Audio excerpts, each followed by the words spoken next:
Shalom, Shalom, shalom. shalom. Puji Tuhan, kita saat ini kembali bersama-sama untuk mendengarkan firman Tuhan.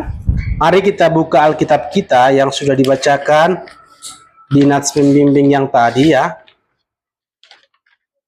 Dari Lukas pasal yang ke-17, Lukas pasal yang ke-17, ayat 7 hingga ayat yang ke-10. Kita baca bergantian. Buka Alkitabnya ya, atau HP-nya juga ya.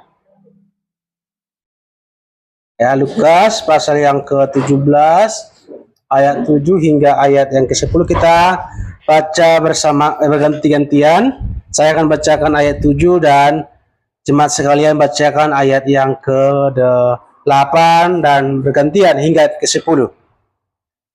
Ayat yang ke-7, siapa di antara kamu yang mempunyai seorang hamba yang membajak atau menggembalakan ternak baginya akan berkata kepada hamba itu setelah ia pulang dari ladang, mari segera makan.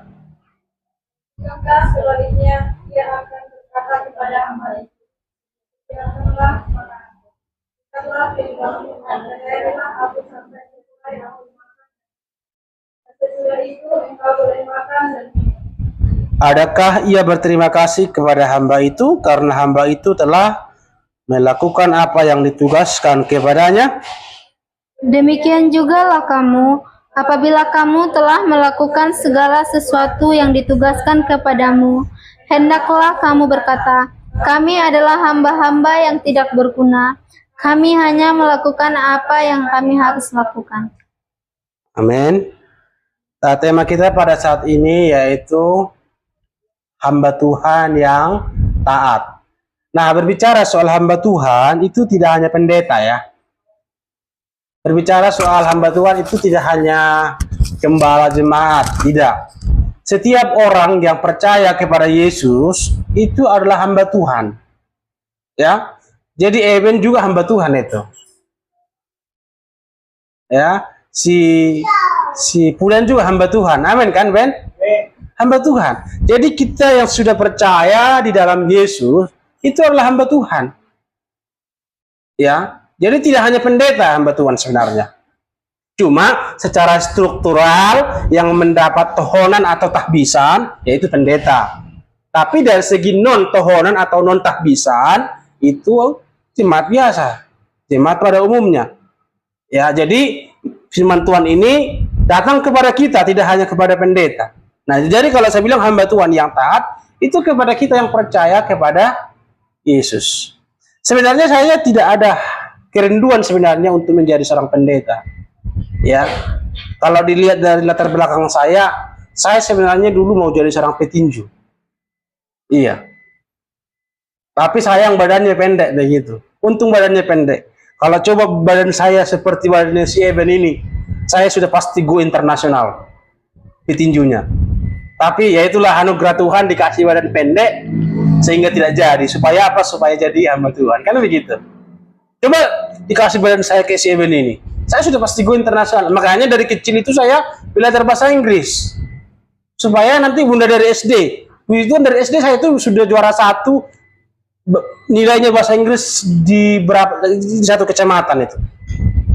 Karena saya nanti tamat ini saya menjadi seorang petinju begitu. Itu pikiran saya. Nggak mungkin nanti kalau ditanya, why do you win? Kenapa kau menang? Saya bilang, oh, ala gua. Nah, nggak mungkin pakai bahasa Batak kan? Harus dijawab pakai bahasa Indonesia. Nah, itulah sebabnya selain saya olahraga fisik, saya juga olahraga bahasa, belajar bahasa begitu.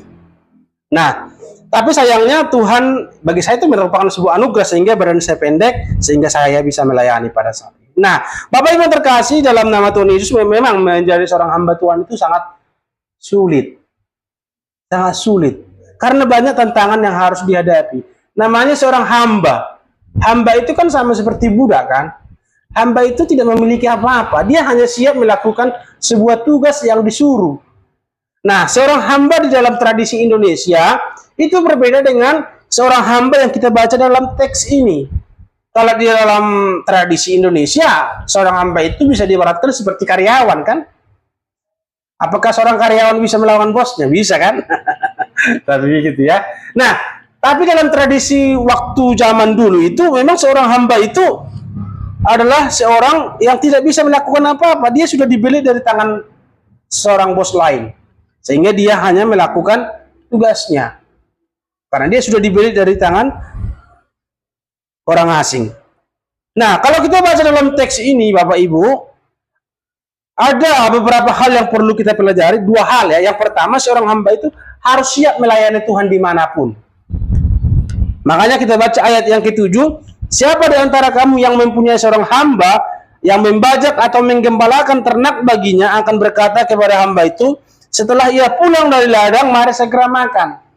Bukankah sebaliknya ia berkata kepada hamba itu, sediakanlah makananku, ikatlah pinggangmu, dan layanilah aku sampai selesai aku makan dan minum. Dan sesudah itu engkau boleh makan dan minum. Nah, artinya begini, siap melayani Tuhan dimanapun. Maksudnya begini, tadi si hamba yang kita baca ayat 7 sampai ayat 8, pertama kan dia bekerjanya di apa? Di ladang katanya. Di ladang. Atau di padang begitu kan. Nah, setelah dia bekerja, pulang dia ke apa? Ke rumahnya, dia tidak berpangku tangan sekalipun tadi dia sudah capek di ladang. Tapi ketika dia kembali ke rumahnya, apakah dia berpangku tangan? Tidak. Dia melakukan sebuah tugas lagi yang namanya menyediakan makanan, yaitu di dapur. Artinya begini, baik di ladang maupun di dapur maupun di rumah, dia tetap melayani. Tidak hanya di ladang, di dapur juga dia melayani, menyediakan makanan. Ayat yang ke-8 dikatakan, bukankah sebaliknya ia berkata kepada hamba itu, sediakanlah makananku, ikatlah pinggangmu, dan layanilah aku sampai selesai aku makan dan minum. Artinya dimanapun dia siap melayani Tuhan. Nah, demikian juga hidup kita sebenarnya. Kita harus memiliki hati yang siap melayani Tuhan dimanapun kita berada. Kita tidak memiliki pemahaman bahwa melayani Tuhan itu tidak hanya di gereja. Ya, kadang kan orang-orang karena dia memiliki pemikiran melayani Tuhan hanya di gereja, sehingga ketika dia pulang dari gereja, dia sudah melayani iblis. Begitu kan? Nah, itulah sebabnya firman Tuhan menegur kita pada saat ini, ketika kamu menjadi seorang hamba Tuhan yang sudah percaya kepada Yesus, harus siap melayani Tuhan dimanapun. Jangan hanya di gereja. Di gereja mungkin kamu lemah lembut, gitu. Tapi pelayanan itu tidak hanya di gereja. Sama seperti hamba tadi, pelayanannya tidak hanya di ladang, tapi di dapur juga. Nah, demikian juga seharusnya hidup kita melayani di gereja maupun juga di luar gereja. Di mana itu? Ya di pekerjaan kita kan, di rumah tangga kita kan, begitu. Nah, kadang kalau kita memiliki pemahaman melayani Tuhan hanya di gereja, berarti kita semacam apa? Orang yang bertopeng begitu. Di rumah, di gereja ramah, di luar gereja tidak ramah lagi. Itu kan bertopeng. Nah, sementara kita mengajarkan supaya kita melayani Tuhan dimanapun, sekalipun tidak orang lihat. Tapi kan Tuhan lihat kan, dimanapun kita kan pasti Tuhan tahu kan. Makanya kalau bisa seorang hamba Tuhan itu harus hatinya tetap sama. Baik dilihat orang maupun tidak dilihat orang. Baik di tempat yang tersembunyi maupun di tempat yang terbuka. Hati kita tetap sama. Makanya ada seorang majelis di dalam sebuah gereja, dia itu sebenarnya mempunyai karunia untuk menerima jemaat. Tak bisanya kan dalam sebuah gereja itu ada salaman kan sebelum masuk ke gereja kan. Nah, dia itu sangat lembut hatinya, senyumnya bagus sekali. Selamat beribadah, selamat hari Minggu begitu kan. Itu kan nggak semua orang bisa melakukan itu. Kalau saya disuruh begitu bisa kabur jemaatnya. Mungkin saya dengan Evan mungkin dikasih begitu agak sedikit kasar wajahnya kan begitu kan. Biasanya orang-orang yang mempunyai wajahnya agak apa kan, agak ganteng begitu. Agak senyumnya itu agak enak begitu dilihat kan. Tapi kalau wajahnya itu kayak kasar-kasar begitu. Bentar minggu kan bisa pergi jemaat ya kan Ben ya. Kita tahu wajah kita berdua agak kasar suaranya ini. Nah, saya tidak semua orang bisa begitu. Tapi kalau memiliki karunia kayak menerima jemaat untuk beribadah, itu merupakan sebuah karunia sebenarnya. Karena tidak semua orang bikin begitu. Kalau seperti saya dengan Eben mungkin sekali ada, apalagi orang yang simpatisan untuk hatinya sudah mau beribadah di sini saya bilang, tapi karena penerima jemaatnya itu wajahnya kasar begitu. Yang Robi harus hari Minggu ke Dinda. Kalau nih yang enggak penerima penyambutan nih penerima jemaat nih. Nah, jadi ada seorang majelis itu ramah sekali, lembut wajahnya, selamat beribadah indah. Tapi pada beberapa menit kemudian datang anaknya, saya mana koper, satu gereja, sejauhnya satu gereja, kira-kira kelas 4 SD, tertarik, terus kaget majelis non, bahasa saya toh non, koper ini non, halus nih anak non, dia mau gini. Bapak, ini lu gak Papua lagi. Bapak, kalau Bapak itu di gereja, Bapak itu senyum, ramah, enak dipandang. Tapi kalau Bapak itu di rumah, Bapak itu sudah pukul saya, pukul ibu, tendang panci, tendang hudung, tendang apa dan sebagainya.